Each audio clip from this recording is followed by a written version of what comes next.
Hey everybody, it's Kevin Keith. I've never done a video like this, so I really hope I don't mess this up.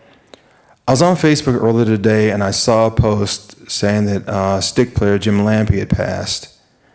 And man, the stick community, we have really had some losses over recent years. I mean, recently we lost Robin Shima-Costin, we lost Greg Howard, we lost the inventor, the brainchild, the creator of the stick, Emmett Chapman, and now Jim Lampi. In the loss of Jim, it's really got a lot of things rolling around in my head, and I felt compelled to make a video. I never really knew Jim. I mean, I think we may have emailed back and forth once or twice, like 10 years ago, but I never really knew him personally as so many other stick players did. But if it wasn't for Jim, I don't think I'd be standing here today as a stick player. All right, let me go back and explain that a little bit. I think many stick players know that I got my first stick when I was like 18 years old. I played for a couple of years and then the instrument got stolen. Okay, you're never thrilled to get an instrument stolen, but at that time, I was really not having success as a stick player. I was really struggling with the instrument. I just couldn't get any real music out of it. I couldn't find my own voice. And at the same time, I was really, I'm primarily a bass player. I was trying to spend a lot of time improving my guitar playing skills, 'cause I play guitar as well.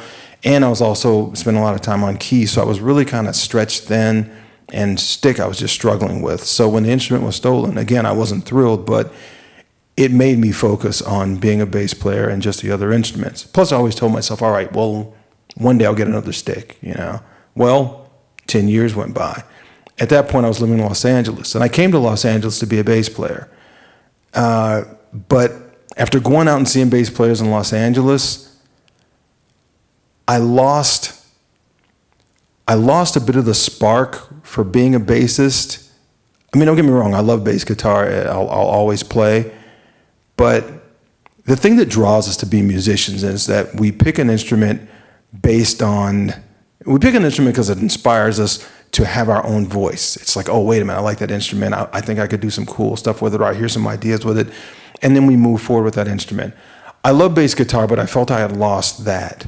And I didn't really know what to do. So I told myself, well, you're in LA.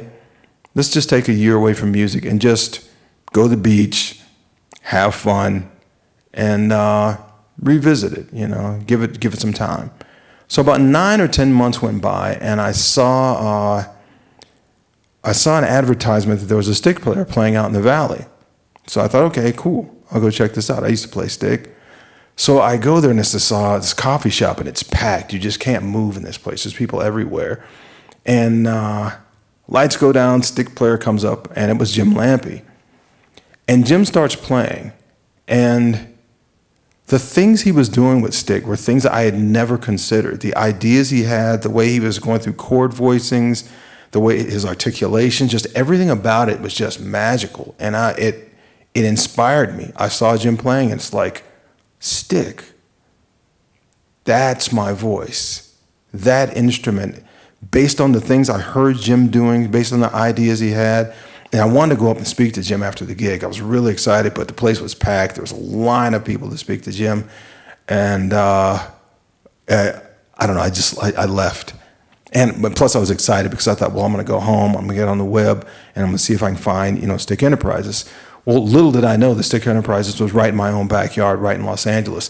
So the next day after seeing Jim Lampi, I called Emmett, said, hey, 100 years ago, I bought a stick when I was 18, and Emmett was great. He's like, oh yeah, come on by, I'll sit, I'll show you some instruments, you can try them out, I'll play for you. So I came, and then I heard Emmett play, and that was the second big inspiration, because Emmett, he had his own voice, but it inspired me as well. So from there, Emmett began showing me instruments, and my journey as a stick player began again, but this time for real, because this time when I picked up the instrument, it made sense. It made sense because of what I saw Jim do. It made sense because of the inspiration that Jim gave me.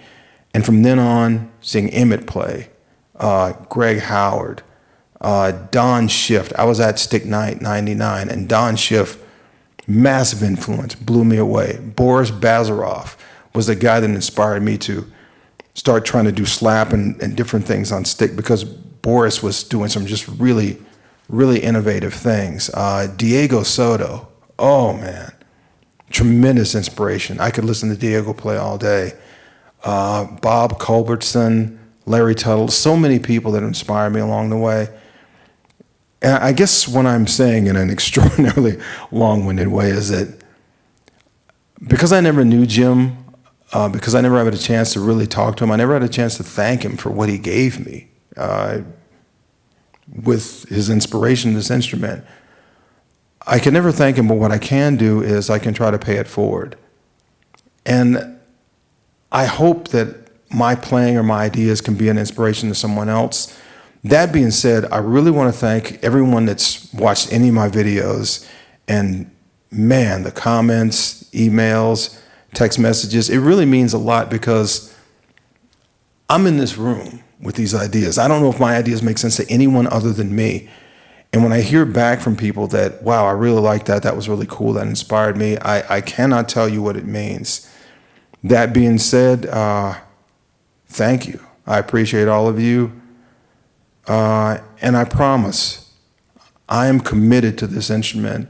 I'm going to keep playing this thing until they have to carry me out.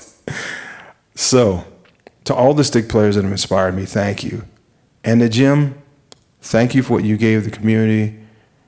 And maybe even more important, thank you for being just a good man. Everywhere I read, there's always stories not only about your playing, but what a great person you were.